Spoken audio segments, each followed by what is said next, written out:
free to chuckle at our setup. So you are a Democrat. We'll just hop right in. You're a Democrat, and you are against, or you're not aligned with your party's norms. Talk to me about why you chose to stand out on this issue. Why was it so important for you to stand up? So I definitely am a Democrat. I just told you guys I grew up in the Bluff, and not saying that only people in impoverished communities must be Democrats, but that is what we know, right? And I believe that the Democratic Party right now is doing a lot of great things, but then there are some things that are just status quo. We're doing the same old thing that we've always done, but the problem is not 1960 anymore. It's 2022. So since it is 2022, we must do things differently, especially if we're the party of supporting minorities, especially if we're the party of supporting people that are marginalized, especially if we're the party of reaching out to those that do have these special needs. So I did stand up, got a lot of backlash, and that's putting it as an understatement, okay? Politics is dirty and nasty, and because of my choice about student choice, parent choice, whatever you want to call it, I had people in my party, my colleagues, to campaign against me this past session. And I ended up with 3 people in my race, but I won with almost 70% of the vote without a runoff. And at the end of the day, it's not my party that I'm at the Capitol for. I'm at the Capitol for the people I represent. And so if more people just did that, we would be in a much better place. And the fact that you're leaps and bounds above the other candidate shows that, yes, we want this. Like, our community wants this. We see it nationwide in polling that shows that we want this, but you're a testament of that. And your personal story, your personal narrative with education and just your life's journey is a testament to education and high expectations. Can you talk to us, this group, about what is the benefit or why high expectations is so important for students? Yeah, high expectation is extremely important. I'm a mother of 2. I went to Howard University, got my master's in physical therapy. Yeah, I was looking around. I know we have some. Yes, the real HU is what we call it. So with my 2 children, of course, when I graduated from college, I did not want to go back to the community I was raised in. So I went to what I thought was the best community, right? And the best community, what my mom told me, is where the schools are the best. So I researched. I didn't have children at the time, but I researched the best community based on the schools, and that ended up being in Sandy Springs, Georgia. As I had children, my first one, I put her in a Montessori school because I felt like she needed a curriculum where she could explore. I knew that she was really smart and she did not need to be boxed in. And this is before I became an education advocate. And that was fine for her. She did face racism in that community as a child, but she could handle it, right? But then I had my second daughter, and she could not handle the racism. It was just a bad fit for her. And so we ended up moving back to a more diverse community. But before I go there, when I needed a daycare, I was going to all the daycares, and I didn't like anything. I just did not like anything, and so I said, okay, well, I'm going to start my own daycare. And so I started a daycare called Little Voyages. It was an immersion daycare. We hired native speakers. The thought was creating citizens of the world. Again, thinking outside the box. You know, I don't want to be boxed in, so I certainly don't want my children to be boxed in. That daycare was successful. I got some awards from the governor at the time. And so when you say expectations, we started off, the oldest one, we started off at a language daycare. I won't say the name of it, but she would come home every day with these copies, and this may sound like it's trivial, but she would come home with copies where half of the stuff was on the page, half the stuff was missing, it was just like, this is crazy. And when she came home that first day, she said her ABCs in Spanish. And so when I built Little Voyages, I said, I'm going to give the parents color copies. I'm going to, put extra effort into everything. And the children excelled extremely well. And it was all about meeting the child where they were, but it takes careful attention to teeter the line of too hard versus just enough. And so we teetered the line of we want them to be challenged, and that's how people grow and learn. Yeah. Many of the folks that's here in this room, they are school founders. They founded a private school, a charter school, homeschool co-op, micro school, and virtual. We might have some virtual folks in here. So what would you tell them? Any advice on moving into advocacy or taking a deeper dive into supporting their community, maybe even running for office or whatever that might look like? Well, first of all, give yourselves a round of applause for doing what you're doing. And the fact that this has not been done before is amazing that it's being done now, and you have this directory of over 300 or just about 300 schools nationwide. I'm impressed. I wish it was more, but with the number that you have, I'm completely impressed, and I hope that you inspire more to do the same thing, because it doesn't matter how small your school is, right? Even if it's 6 children, those 6 children can go on and become the next President Obama. You just don't know. And so I would say, one, don't be discouraged if you start off small. Everything has a natural step to it. How do you become advocates? A lot of people think that this is difficult and challenging. You can pick up the phone and call your representative immediately. Someone is going to answer the phone because the state or the federal government or the city, they pay somebody to answer the phone. So someone's going to answer, so that's number one. Introduce yourself. If you want to send an email to someone, put your address. These are some good tidbits I'm about to give you. Put your address and make sure it's your representative. A lot of people, they mistakenly send it to just some random person, someone who they think is more important, but that person actually, a lot of times, is not going to answer your email or respond. One, because your address isn't there, so they don't know if you're their voter. They're very busy, so no one, they're limiting, they're screening emails. The other thing is they'll reach back out to you if they know you're a constituent, and it can be either where your business is or where you live. So really, if you don't live in a community where your business is, then that means you have 2 representatives that you can reach out to. In Georgia, our website is called, it's legis.ga.gov. I'm not sure what it is in other communities, but on our main page, it lists everything that's happening for the week. So you can see what meetings are going to take place. Go to the menu button, it'll say all the committees. So for you guys, you might hit education. You'll go to the education committee portal, and most likely that will pull up, at least in Georgia, every single education member. And if there's any topic that's important to you, you just need to really reach out to them. The other thing that's really important is all states are not in session at the same time. So Georgia, we're in session from January to April, and it's jam-packed busy. But on that main page, it'll tell you what the bills or the legislation that's going to be discussed for the day. And so you can go and speak. You can leave your business. You can leave your home.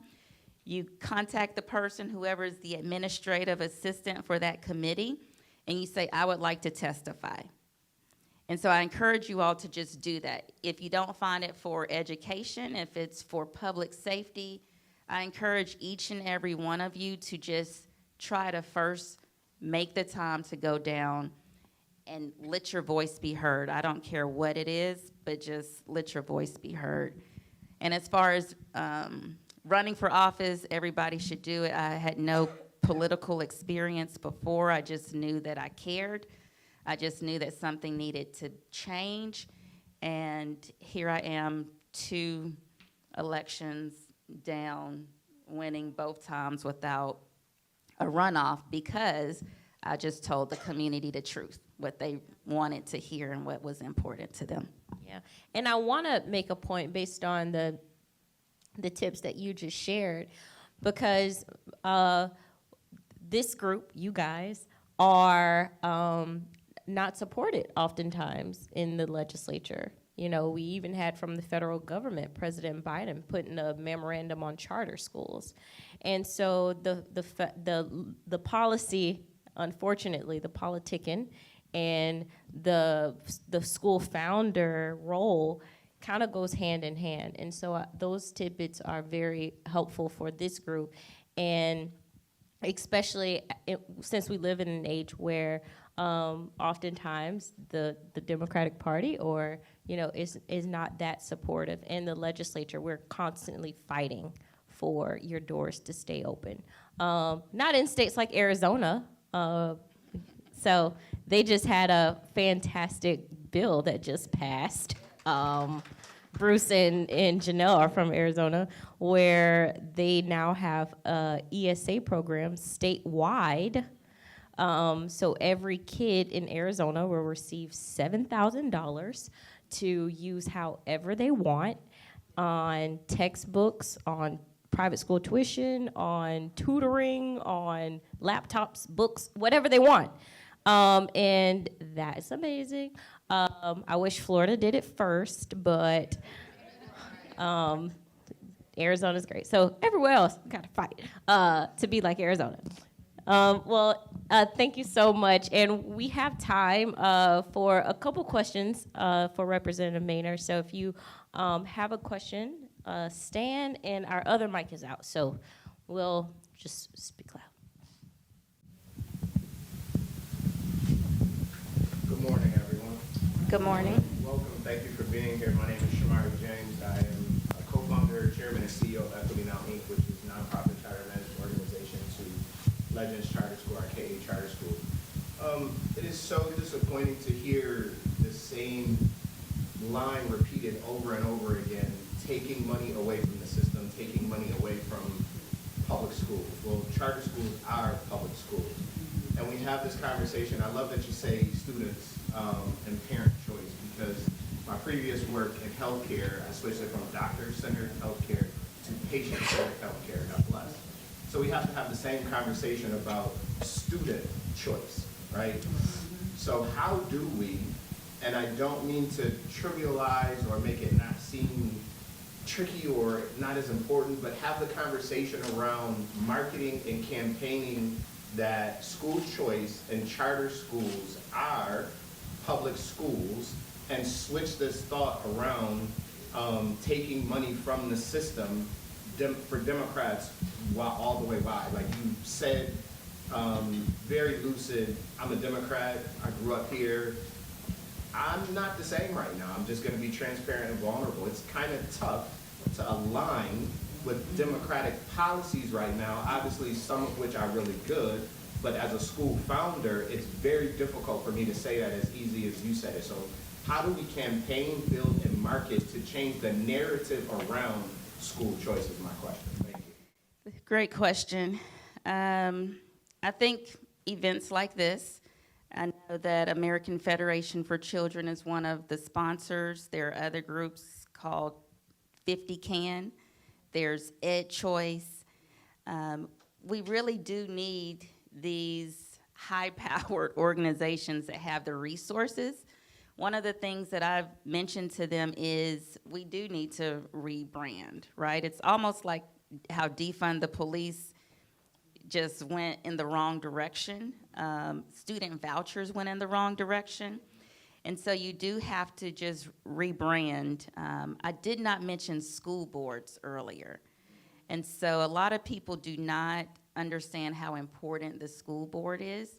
So if you go to your school board, go to a meeting and ask the question, because you guys know the facts, right? So you can defend yourself when you're having the conversation with them in public.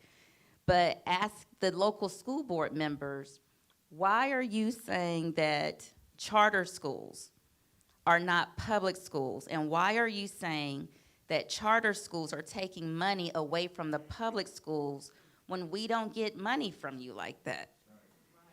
So put them on the spot, right? And force them to change the narrative. So instead of you being on defense, put them on defense. One last question, yes. I co-own and co-owner school with my mom, Discovery Lane, for a private school in New York City. So, I was a public school educator for 12 years. I still consult with school leaders on the school side. I work in charter school too. I'm a special educator, and I work with children with really severe disabilities. So I guess I don't want to say my reservation, but I'm a big champion for school choice, but I'm more of a champion for more schools. Because I think some of the drawback that you can have is because we're a private school, we go through a process of identifying students. So just because people have money to give us, so do our families that have access and privilege. And so I think that's something that needs to be discussed. Because not everybody's going to let someone into a school just because they have the means and the money, especially if they want to keep, let's be honest, their school at a certain high value point. That's a real thing. I mean, people, they don't necessarily need money. There's private schools that are $30,000 a year that have governors and senators and really rich people going to their schools where they have a very long waiting list. I don't get this funding. I have families that'll pay private. I don't have to wait for the government to give me my money. I have private school parents that'll pay for the year with the snap of a finger. So I'm glad that we're having spaces where we're having more people in marginalized communities opening schools. I'm glad to see, because research supports that when Black children have Black teachers, they go on to do exceedingly well in school. So I'm glad that children get to see my mother and I in our families, because they speak about us being Black school owners and how that value means to them. But I want to know how we can push for more schools, because in order to have choice, you have to have more. And the reason why public schools suffer so much is because there are not enough institutions of learning. In some states, there are more prisons than there are learning institutions. And that is a great concern for me. And so I'm always a champion for, I'm going to say it again, more schools. So I want to know how we can get access to funding and get support to rally around that teacher in the classroom that will have a remarkable regular school or an emergent curriculum or a Montessori school. How do we get access to funding? Because I want to see more schools for our Black and brown children. High value schools at that.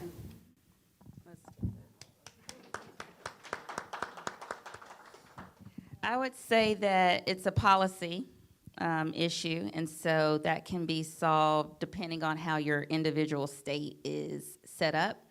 So in Georgia, we have charter schools, we have home schools, we have public schools, an array of schools. We're looking at pods and, different structures of schools. But the state legislature has to determine what type of schools there are.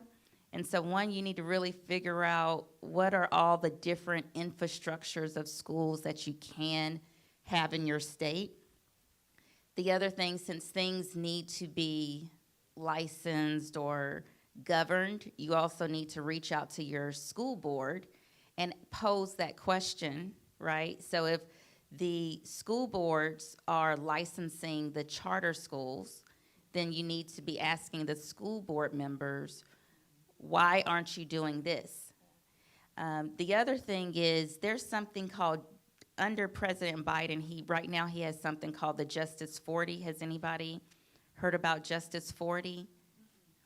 So you can Google it, Justice 40, and what he has said is out of all of the federal government, I'm putting this in kindergarten talk, out of all of the federal agencies, 40% of the funds must go to support social justice issues or people of color issues. So the Department of Education, Department of Labor if you're doing like workforce development, Department of Energy if you want your school to have some sort of sustainability or resiliency program. So you do have to be creative in how you find the money, but right now there actually is a lot of money out there. And so one of the things, you know, that I do here in Georgia is I do that research for people in my community to help them find the money. So back to the policy piece, though, when I started in the education committee, I did not want to be on the education committee because I thought it was just about the formula. And it wasn't until I went to the first meeting that I saw, you know, education policy is way more than this formula. And your legislatures, they can say that it can be 20 different types of schools, right? But it has to be enacted. So I would say reach out to state legislatures if you want more schools, and then look at federal funding to fund those new schools and to fund those programs.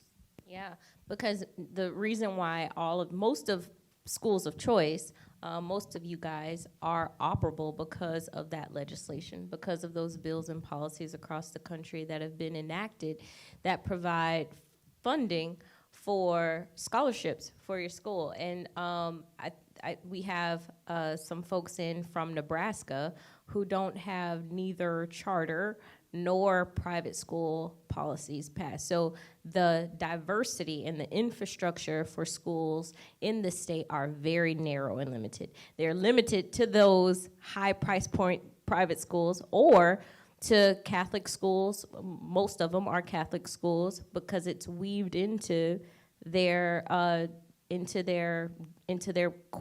religion, into their faith, to provide institutions of faith, faith-based education to lower-income students. And we actually have a senator in Nebraska who said that he wasn't going to support school choice because that would just give money to Catholic schools. It was like, actually, if we create a choice program, there would be a diversity of more school options for students because the funding would be there for more education entrepreneurs such as yourself to create more institutions. And so it kind of is like, well, I have a baby, so the quote that I was about to say is probably not a real quote, but sleep begets sleep, you know, like money begets, I don't know. But the more we have, the more we're able to implement and institute.